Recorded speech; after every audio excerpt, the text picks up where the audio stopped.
Last year, there were 208 M&A water utility transactions. We were 80 of those.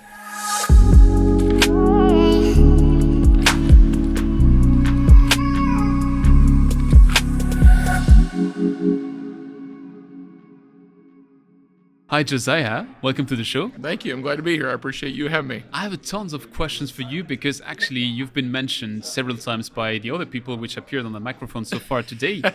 But I'd like to have your take first at that simple question. What is it that we have to rethink in water? I think we need to rethink the value of water, societal value, economic value, all of that is, I think, the overarching theme that I think is kind of being processed through by, everyone who's kind of in the water space right now. Let me jump into it. We had this number shared by Seth Siegel this morning about the 52,000 utilities in the US. And then the question which comes next is, what do we do to reduce that number? The obvious answer is that you won't have people just without water, so you need to consolidate and to find a way to solve all of that. And that's where actually you are somehow doing exactly that, if I'm right. That's correct. We're a water consolidator. And I would even jump and say that I think that number's wrong. So there's 51,000 water utilities, which I agree with that number because those are public water supply sources in the United States. There's about 35,000 sewer utilities. Yeah. And that's both point source dischargers and non-discharging spray field, drip irrigation, all that. So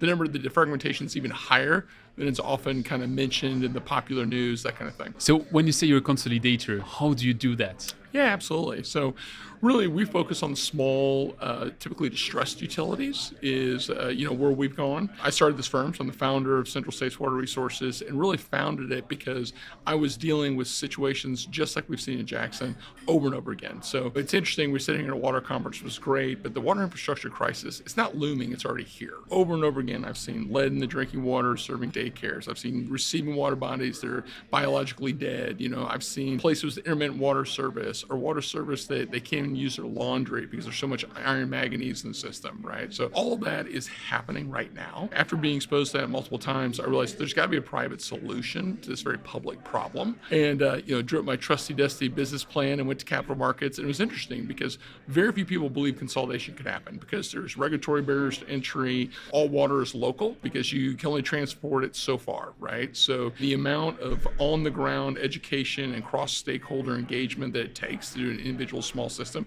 is high.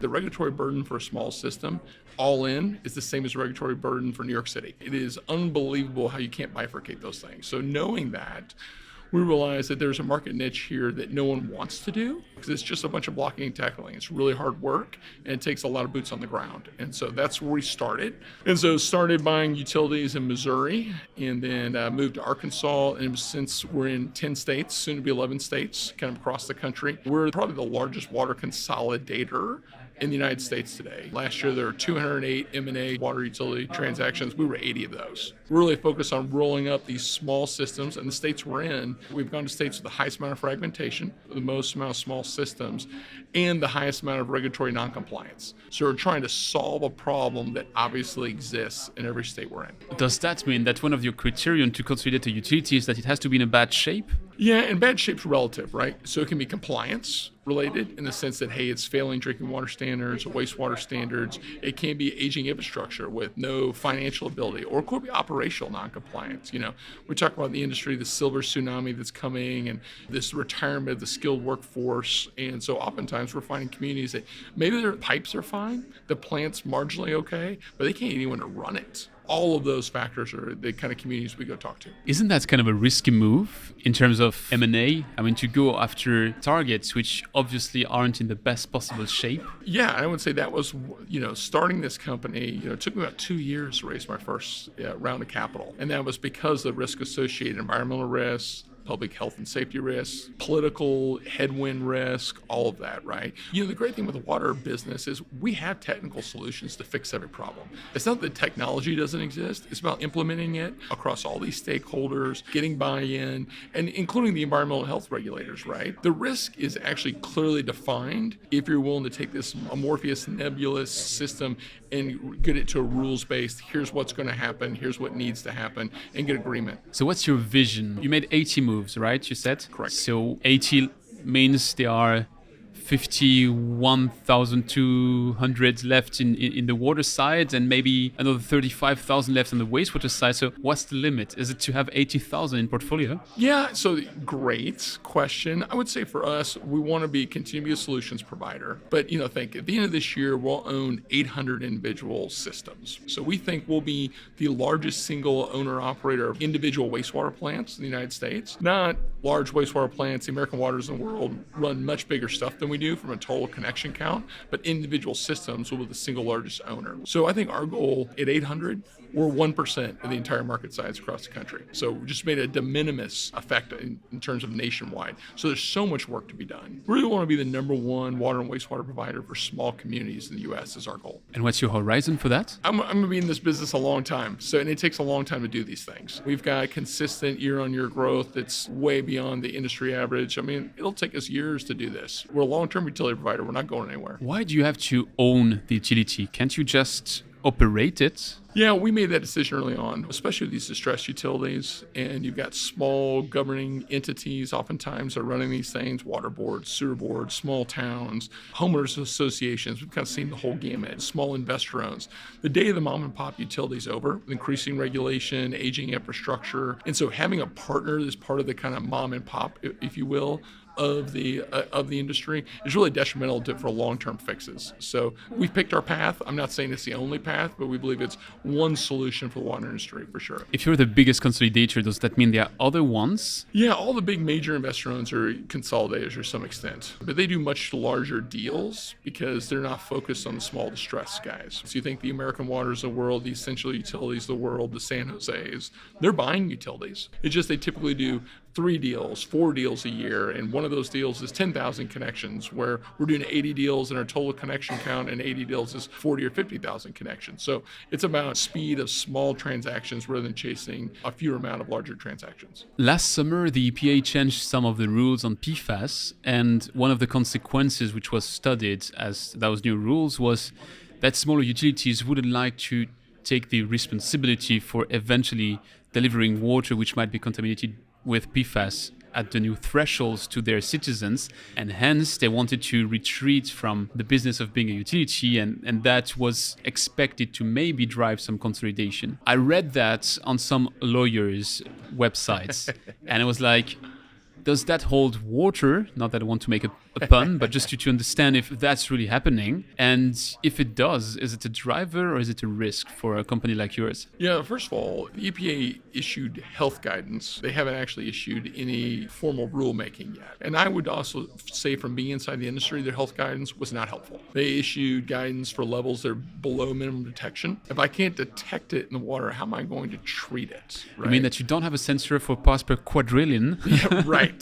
So, and I think it caused an unnecessary scare for people, like, oh my gosh, this is such a huge health concern. And now the current administration is talking about circular regulation for post-treated PFAS materials, which adds a whole nother layer of legal liability and complexity, which will really hurt the small municipalities across the entire country. I think once we get through a rational rulemaking, that will change quite a bit. And that's a multi-year process. So in terms of this prompting a wave of consolidation, time will tell.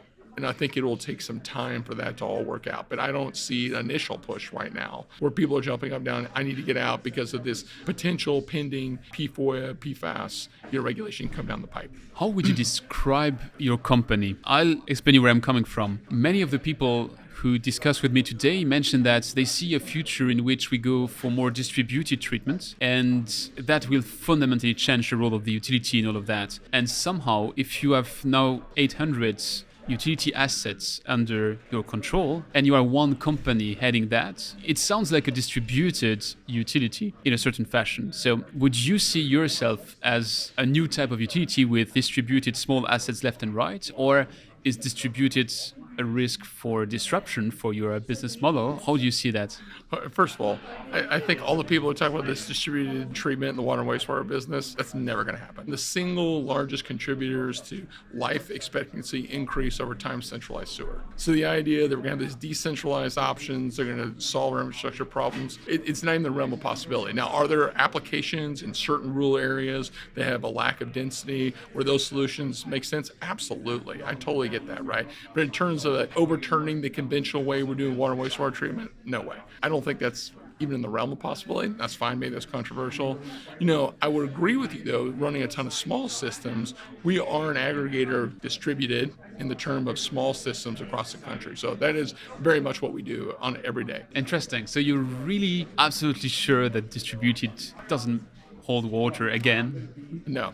It doesn't at all. You think about that. I mean, right now, it's actually going to trend in the other direction. So right now, we have hundreds of thousands of homes, probably millions across the country, that are on septic systems. These are septic systems that were built 20, 30, 40 years ago. There's been almost no regulation of these septic systems and almost no maintenance by existing homeowners. So basically, you have partially treated waste that is dumping out through some drip irrigation system, and we're realizing, especially in impaired water bodies across the country, that these failing septic systems are contributing way more than point source dischargers to environmental degradation, right? So I actually think we're going to see a wave of centralization of these failing septic systems across the country because there's not enough property associated with the homes, and nor is there a proven technology that you can fix that issue in such a small footprint with soils that are impermeable, that kind of thing. I think we're going to go the other direction in this country. But that's for the wastewater side of things. What about the water side of things? Water's the same. Water actually lends itself to consolidation much easier than wastewater does because it's easier to distribute, it's easier to transport, so we'll actually see more water consolidation rather than less. And I think you'll see that especially with these small water districts getting taken out by larger water districts, especially as new regulatory mandates come down and the effects of superstorms and people realizing they can't afford the resiliency investments that are required, they'll eventually get out of the business. Are you concerned when you see that next year or this year, depends on the statistics, the investment in bottled water in the US is going to be higher than the investment in utility water? It's the first time that those two curves are crossing. Those curves already crossed in Mexico a couple of years ago, and worldwide it's estimated by 2034 that we're more invested in bottled water than in utility water. Does that mean that utility water is a dying branch? No, it's the opposite. It shows how much work there is to do in the water side, right? I mean, you think the average family of four, I think, spend $80 to $100 a month on bottled water. And those impacts fall disproportionately on disadvantaged communities. What the problem is, we're not valuing water correctly. You think water out of a tap costs less than a penny a gallon. And there's people that are paying $5 a gallon for water to store when we can pump oil out of the ground, transport to a refinery, have a refined product, ship it back to distribution, and pay less than $5 a gallon. So you think about it, the economics don't make sense, right? But where that comes from is a distrust in the infrastructure that exists today. And I think that's the gap we have to bridge in terms of fixing infrastructure, explaining to people the value they're getting for the water they're drinking. Those are the two bridges we got to cross. How do you overcome a distrust? Yeah, the distrust part, well, one, you got to deliver. We're based in Missouri, so I joke we're the show me state. So we're going to come into a community, do the improvements necessary, and show that we're going to increase service, right? So when you take brown water and you turn it clear, that's obviously a very clear picture of, hey, this water's been changed, right? I mean, beyond that's educational. Often people don't understand, especially on the wastewater side. They don't get that they flush their toilet, the waste is not in their house, and they don't think anything else about it. But how do you explain that? No, this is a human health risk. There's potential pathogens in this water. It's lowering your property value. They've never heard of those things. So it's a lot of customer engagement, public engagement, stakeholder engagement to kind of bridge that distrust. Well, I would have a ton more questions. So if at some point you have some time to have a long form deep dive, I'd be really happy to have that with you. For today, I have to be cautious of the time and to let you a bit of time at the conference as well. So let me just round it off with two rapid fire questions. Okay. The first is, what is the most exciting project you've been working on and why? We're working on a tannin project. We're removing biological tannins out of the deep water well, something we've never seen before. And so the filtration is not new technology, it's just the actual constituents, something we've never encountered. And we're going to be able to completely remove it, radically change this large community's water quality in a fairly short order. So that's been a pretty fun project to work on. And last question, what is the trend to watch out for in the water sector? The interesting one that I don't know where it's going to go is public-private partnership. Obviously we're a privatization play, so we're a pure play water and wastewater utility, investor-owned utility. We'll see if that gets traction because these small municipalities don't have the cash flows to do the improvements that are necessary.